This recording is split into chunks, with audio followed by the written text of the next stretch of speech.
The Oracle is equal parts interesting and mysterious. The intuitive program who discovered the solution to the architect's problem. She was the one that gave stability to the equation, but also ruined the Matrix cycle. But why did the Oracle get involved in the Matrix war? What are her intentions? What would you think if I told you that the Oracle may have been the cause of the human and machine apocalypse? Welcome to Matrix Explained.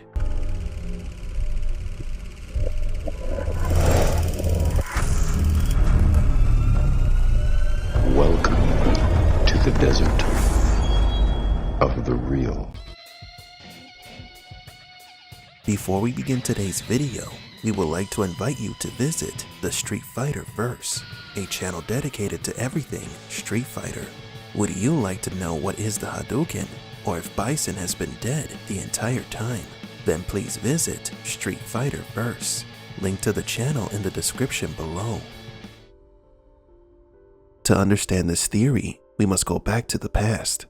The first versions of the Matrix, also known as Matrix Betas, were all failures, as stated by the architect. The Paradise and Nightmare Matrixes both failed. Humans were trapped in a simulation of reality that was not that convincing. The reasons why they failed eluded the architect for the longest time. Eventually, the solution would be proposed by the intuitive program created to understand the human psyche. The architect couldn't find a solution to this problem because his programming was limited to the parameters of logic and perfection. Humans are unpredictable creatures because they have emotions. Emotions that can lead a person to make irrational decisions, as Neo did when he saved Trinity and damned humanity. The Oracle understood that the issue with the simulation wasn't imperfection. It was because the humans in the simulation felt like nothing was their choice, like playing a video game on rails. Living in a paradise or in a nightmare, nothing mattered. The humans eventually perceived the reality as false because they couldn't choose anything. Then the Oracle came up with the great idea to add choice to the equation. The Matrix would no longer work solely on logic and cause and effect. It would now take into account human choices, regardless of logic or rationality. The humans can choose how to live within the simulation. This resulted in the simulation reaching almost 99% stability, a feat that the architect could not achieve. But here comes the interesting part. When the Oracle added choice, she unintentionally began the inevitable apocalypse. Choice created the integral anomaly, the systematic error that can destroy the Matrix. In addition, the Oracle had a vision of the end of the world. Recently in our minute-to-minute analysis, we talked about this. We discussed how the Oracle saw the once opposite destroy the simulation and the real world. I see the end coming. I see the darkness spreading. I see death. And you are all that stands in his way. The only way to stop the apocalypse is for humans and machines to work together. I'm interested in one thing, Neo, the future. And believe me, I know the only way to get there is together. The Oracle had to switch sides to help the humans reach an agreement with the machines. So let's recap. The Oracle created the solution to the simulation's problems, which then caused her to have visions of the end of all things, and inevitably create a bigger problem, i.e. the anomaly.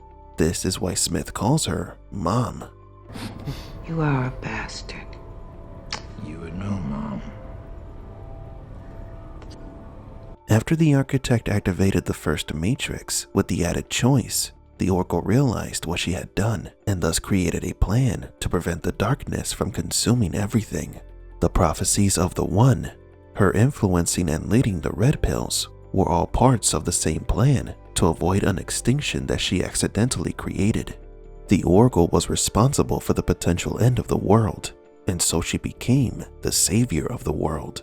She understood that the only way to save the machines and humans is to stop the Matrix cycle. That way, the integral anomaly, or its negative, would not re-emerge. Now this theory gets even more complicated because we are assuming that the end of the world vision that the Oracle saw was limited to Smith. However, all the stories after Matrix Revolutions indicate that her plan did work. The Oracle told the ghost that Sati would change both worlds and told Sati that Neo will be seen again. Why did they do that? For love. For the life of their child. You knew about it, and yet you let it happen. I had to. Why? Because the child is important. I can't tell you why, but I believe that one day the child will change both our world and your world forever. Will we ever see him again? I suspect so. Someday. This leads us to speculate that the Smith virus was only part of her vision.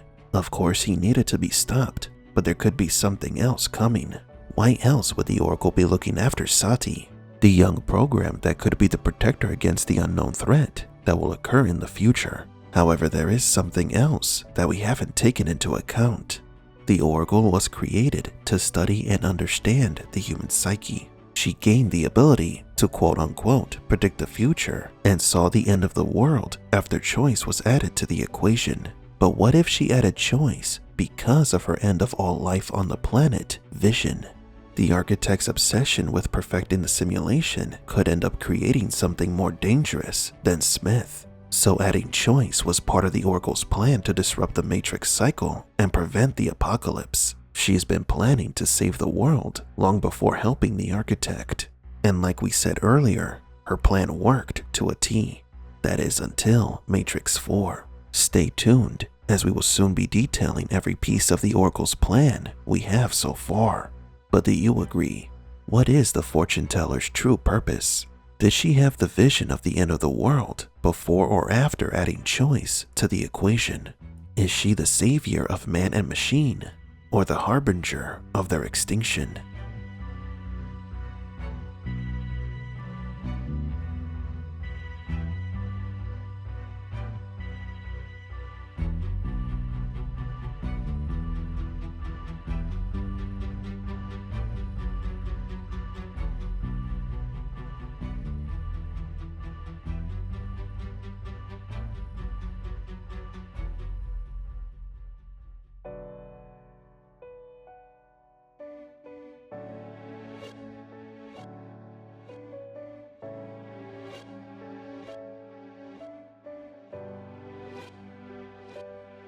For Matrix Explained, please leave a like and subscribe. And thank you for visiting the Desert of the Real.